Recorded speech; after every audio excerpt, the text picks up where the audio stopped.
कि आज जो आपका आईसीआर टेक्नीशियन का 4 मार्च का प्रथम पाली का एग्ज़ाम हो गया दोस्तों, जिसका जो है मैं आपको बिल्कुल 100% एक्यूरेट आंसर के साथ जो है इस वीडियो में बताऊंगा। तो देख लेते हैं कि किस प्रकार के जो है आज आपके 4 मार्च के प्रथम पाली के एग्ज़ाम में जो है प्रश्न पूछे गए हैं।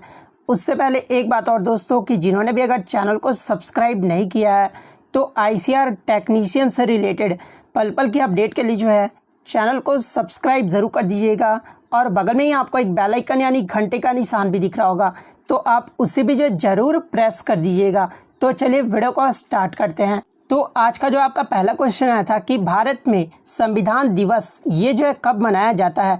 तो देखिए 26 नवंबर 1949 में जो है भारत की संविधान सभा ने अपने संविधान को अपनाया था, इसलिए जो है प्रतिवर्ष 26 नवंबर को जो है भारत में संविधान दिवस मनाया जाता है। तो 26 नवंबर आपका करेक्ट आंसर होगा। बात कर ले भारत का संविधान कब लागू हुआ था, तो ये 26 जनवरी 1950 को लागू किया गया था। तो ये फैक्ट भी आपको ध्यान में रखना है। नेक्स्ट आपका यहाँ पर आया था कि वाटरमैन ऑफ इंडिया ये जो है किसे कहा जाता है। तो देखिए वाटरमैन ऑफ इंडिया के नाम से जो है ये डॉक्टर राजेंद्र सिंह को कहा जाता है। तो डॉक्टर राजेंद्र सिंह आपका करेक्ट आंसर होगा। नेक्स्ट आपका यहाँ पर आया था कि अंतर्राष्ट्रीय क्रिकेट में T20 में जो है 3000 रन पूरा करने वाले तीसरे बल्लेबाज ये जो है कौन बन गए हैं। तो देखिए हाल ही में अंतर्राष्ट्रीय क्रिकेट में जो है T20 में 3000 रन पूरा करने वाले तीसरे बल्लेबाज जो है ये रोहित शर्मा बन गए हैं। तो रोहित शर्मा आपका करेक्ट आंसर होगा। वहीं अगर पहले बल्लेबाज की अगर पूछा जाए तो पहले बल्लेबाज जो है ये विराट कोहली बने थे। सेकंड की बात कर लूँ तो ये न्यूजीलैंड के मार्टिन गप्टिल बने थे। तो ये फैक्ट भी आपको ध्यान में रखना है। नेक्स्ट आपका यहाँ पर आता कि ग्लोबल हंगर इंडेक्स 2021 में जो है भारत की रैंक क्या थी। तो देखिए ग्लोबल हंगर इंडेक्स यानी वैश्विक भूखमरी सूचकांक 2021 में भारत को जो है 116 देशों में 101वां स्थान दिया गया था। तो 101वां आपका करेक्ट आंसर होगा। वहीं 2020 में अगर पूछा जाए कि ग्लोबल हंगर इंडेक्स में भारत का रैंक क्या था, तो 2020 में जो है 94 पायदान पे था। तो ये फैक्ट भी आपको ध्यान में रखना है। नेक्स्ट क्वेश्चन आपका यहाँ पर आया था कि गांधी इरविन समझौता ये जो है कब हुआ था। तो देखिए गांधी और इरविन के बीच जो समझौता है ये 5 मार्च 1931 को हुआ था। नेक्स्ट आपका यहाँ पर आया था कि when the birth death registration act came into यानी जन्म और मृत्यु रजिस्ट्रेशन एक्ट जो है ये कब शुरू हुआ था। तो देखिए जन्म और मृत्यु जो रजिस्ट्रेशन एक्ट है ना ये आपका वर्ष 1969 यानी वर्ष 1969 में शुरू हुआ था। तो 1969 आपका करेक्ट आंसर होगा।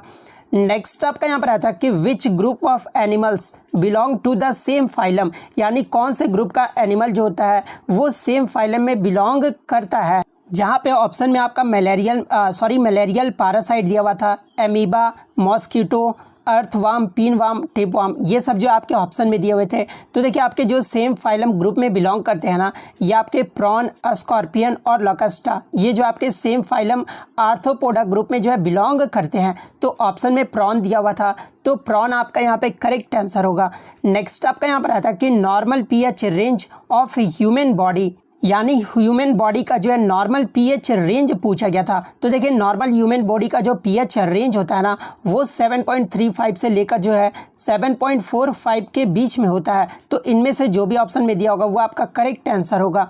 नेक्स्ट आपका यहाँ पर आता है कि wavelength is a Greek word denoted by. तो वेवलेंथ को जो है किससे डिनोट किया जाता है, तो ये लैम्डा से डिनोट किया जाता है। तो लैम्डा आपका यहाँ पे करेक्ट आंसर होगा। नेक्स्ट आपका यहाँ पर आता है कि पंचायती राज को किस संविधान संशोधन द्वारा जो है संवैधानिक दर्जा दिया गया है। तो देखिए मैं आपको बता दूं कि पंचायती राज अनुच्छेद 243 भारतीय संविधान के भाग 9 में पंचायती राज का परिचय दिया गया है और जिसे 73वें संशोधन अधिनियम 1992 के माध्यम से जो है संवैधानिक दर्जा दिया गया है और इसे 11वीं अनुसूची में शामिल किया गया है। तो 73वां संशोधन अधिनियम आपका यहाँ पे करेक्ट आंसर होगा। नेक्स्ट आपका यहाँ पर आता है कि ओलंपिक 2024 के लिए एथलीट्स में जो है भारत ने कितने खिलाड़ियों का चयन किया है। तो देखिए ओलंपिक 2024 ये जो है कहाँ पर होगा, तो ये आपका पेरिस में होगा और पेरिस ओलंपिक के लिए भारत के तरफ से जो है 148 एथलीटों का चयन किया गया है। तो 148 आपका यहाँ पे करेक्ट आंसर होगा। नेक्स्ट क्वेश्चन आपका यहाँ पर आया था कि इनमें से कौन से देश में जो है हिमालय का क्षेत्र नहीं है, जहाँ पे ऑप्शन में आपका भारत, चीन, श्रीलंका और नेपाल दिया हुआ था। तो देखिए ये श्रीलंका जो देश है ना, इसमें हिमालय का क्षेत्र नहीं है, तो श्रीलंका आपका करेक्ट आंसर होगा। नेक्स्ट आपका यहाँ पर आया था कि product of quick lime with water, यानी जब क्विक लाइम को ऐड किया जाता है वाटर के साथ तो हमारा प्रोडक्ट जो है वो क्या बनता है। तो देखिए जब भी क्विक लाइम को वाटर के साथ ऐड या फिर रिएक्ट किया जाता है ना, तो हमें जो है स्लैक्ड लाइम, जिसको कैल्शियम हाइड्रोक्साइड बोला जाता है, तो स्लैक्ड लाइम जो है आपका प्रोडक्ट मिलता है। तो CaO आपका यहाँ पे करेक्ट आंसर होगा। नेक्स्ट क्वेश्चन आपका यहाँ पर आता है कि शेर शाह सूरी और हुमायूं के बीच जो है 1540 में कौन सा युद्ध हुआ था। तो देखिए शेर शाह सूरी और हुमायूं के बीच 1540 में जो है ये बिलग्राम का युद्ध हुआ था, लेकिन बच्चे बता रहे थे कि बिलग्राम का युद्ध ऑप्शन में नहीं दिया गया था। तो देखिए मैं आपको बता दूं कि बिलग्राम का युद्ध अगर ऑप्शन में नहीं दिया होगा ना, तो कन्नौज का युद्ध जरूर दिया होगा। तो कन्नौज आपका यहाँ पे करेक्ट आंसर होगा, जिसमें शेर शाह सूरी का जो है विजयी हुआ था। ठीक है, तो ये फैक्ट भी आपको ध्यान रखना है। और इससे मिलता जुलता एक और युद्ध है जो कि चौसा का युद्ध है, और ये भी जो आपका हुमायूं और आपके शेर शाह सूरी के मध्य हुआ था, जो कि कब हुआ था, तो 26 जून 1539 को हुआ था। और कहाँ पर हुआ था, तो बिहार राज्य के बक्सर जिले में स्थित चौसा गांव के पास जो है ये युद्ध लड़ा गया था, जिसमें शेर शाह सूरी की जो है विजय हुई थी। तो ये फैक्ट भी आपको ध्यान में रखना है।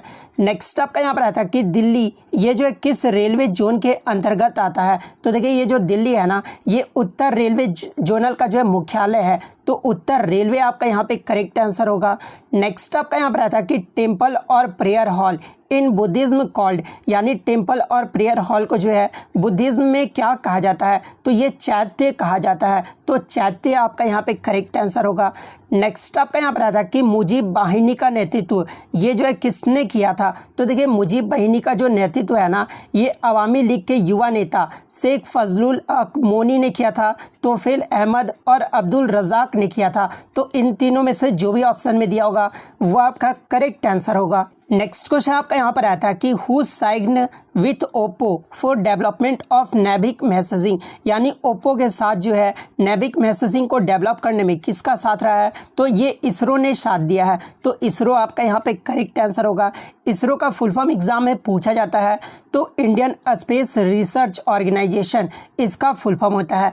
नेक्स्ट आपका यहाँ पर आता है कि which colour is used to show water plateau on the map, यानी ये जो आपका क्वेश्चन था ना, वो आपका मैच द फॉलोइंग से जो आपका क्वेश्चन पूछा गया था, जिसमें पूछा गया था कि सोविंग वाटर बॉडीज को जो है मैप में किस कलर से दर्शाया जाता है। तो मैप में जो है ब्लू कलर से दर्शाया जाता है, वहीं माउंटेन को जो है ब्राउन कलर से दर्शाया जाता है, प्लेट्यू को जो है आपका येलो कलर से दर्शाया जाता है, वहीं अगर प्लेन्स की बात कर ले तो प्लेन्स को जो है मैप में ग्रीन कलर से दर्शाया जाता है। तो ये मैच द फॉलोइंग का जो है सही आपका होता। ठीक है, नेक्स्ट आपका यहाँ पर आता है कि हड़प्पा सभ्यता के सिक्कों पर जो है किस मुहर का प्रयोग किया गया था। तो देखिए सिक्कों या फिर हड़प्पा सभ्यता में जिस भी मुहर का प्रयोग किया जाता था ना, ये सेलखड़ी नामक पत्थर का प्रयोग किया जाता था।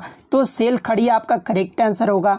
नेक्स्ट आपका यहाँ पर आता है कि जेट स्ट्रीम किसे कहते हैं, यानी जेट स्ट्रीम का जो है डेफिनेशन पूछा गया था। तो देखिए जेट स्ट्रीम या फिर जेट धारा वायुमंडल में तेजी से बहने व घूमने वाली हवा की धाराओं में से एक है, और ये जो है मुख्य रूप से क्षोभ मंडल के ऊपरी परत यानी समताप मंडल में जो है बहुत ही तीव्र गति से चलने वाली नलिकार संक्री पवन प्रवाह अथवा वायु प्रणाली को कहते हैं। तो इनमें से जो भी ऑप्शन में दिया होगा वो आपका करेक्ट होगा। नेक्स्ट आपका यहाँ पर आता है कि the least reactive metal among the following, यानी जो आपका ऑप्शन में दिया हुआ है सोडियम, उसके बाद आयरन, मैग्नीशियम और लीड आपका ऑप्शन में दिया हुआ था, जिसमें आपको बताना था कि इनमें से कौन सा जो है लिस्ट रिएक्टिव मेटल है। तो देखिए सबसे ज़्यादा लिस्ट जो रिएक्टिव मेटल होता है ना, वो आपका सिल्वर होता है। तो ऑप्शन में जो आपका सिल्वर नहीं दिया हुआ था, तो इसके अकॉर्डिंग जो ऑप्शन में आपका करेक्ट आंसर होगा ना, वो पीबी होगा, क्योंकि सोडियम जो है आपका मोस्ट रिएक्टिव एलिमेंट है इन सब में। ठीक है, उसके बाद आपका आयरन मोस्ट रिएक्टिव एलिमेंट है, उसके बाद मैग्नीशियम है। तो इसके अकॉर्डिंग जो आपका लिस्ट रिएक्टिव मेटल होगा वो आपका लीड होगा। तो पीबी आपका यहाँ पे करेक्ट आंसर होगा। नेक्स्ट आपका यहाँ पर आता है कि which organisation publish notes in India, यानी किस संस्था के द्वारा जो है ये नोट जो है वो जारी किया जाता है भारत में। तो ये आरबीआई के द्वारा जारी किया जाता है। तो आरबीआई आपका करेक्ट आंसर होगा। नेक्स्ट आपका यहाँ पर आता है कि न्यू ड्राविडियन यंग लैंग्वेज यानी द्रविडियन शैली में जो है किस यंग लैंग्वेज को जो है शामिल किया गया है। तो देखिए 20वीं शताब्दी में जो आपका, तो देखिए इसके ऑप्शन मुझे मिले नहीं है, लेकिन जो द्रविडियन शैली में यंग लैंग्वेज को इंक्लूड किया गया 20वीं शताब्दी में वो कोटा, कोलामी, परजी, पैंगो, ओलारी, कोंडाकुबू, कोंडेकर, गडब्बा, इरूला एंड टोडा, ये सबको जो यंग लैंग्वेज को जो है शामिल किया गया है। तो इनमें से जो भी ऑप्शन में दिया होगा वो आपका करेक्ट होगा। नेक्स्ट आपका यहाँ पर आया था कि buccal cavity is related to which system, यानी जो बकल कैविटी है ये किस सिस्टम से बिलोंग करता है यानी संबंधित है। तो ये आपका डाइजेस्टिव सिस्टम से संबंधित है, तो डाइजेस्टिव सिस्टम आपका करेक्ट आंसर होगा। नेक्स्ट आपका यहाँ पर आता है कि बांग्लादेश की जो जनसंख्या वृद्धि दर पूछी गई थी। तो देखिए इसमें जो आपका बच्चों द्वारा ये नहीं मिला है कि 2020 का पूछा गया था या 2022 का पूछा गया था। तो देखिए बांग्लादेश की जो जनसंख्या वृद्धि दर है ना वो 16.47 करोड़ है। तो अगर 16.47 करोड़ दिया होगा ऑप्शन में तो ये आपका करेक्ट आंसर होगा। नेक्स्ट आपका यहाँ पर आता है कि महिलाओं में अंडाशय ये जो है कहाँ पाया जाता है। तो देखिए महिलाओं में जो अंडाशय होते हैं ना ये आपका पेडू में यानी गर्भाशय के दोनों तरफ स्थित होते हैं। तो ये आपका करेक्ट आंसर होगा। तो इतने क्वेश्चन जो है आज मुझे बच्चों के द्वारा मिले जो कि 100% रियल और ऑथेंटिक है। तो अगर वीडियो अच्छा लगी हो तो वीडियो को जो है लाइक ज़रूर कर दीजिएगा और इसी तरह रियल एंड ऑथेंटिक क्वेश्चन पाने के लिए जो है चैनल को सब्सक्राइब ज़रूर कर दीजिएगा। तो मिलते हैं नेक्स्ट वीडियो में, तब तक thank you, all the best.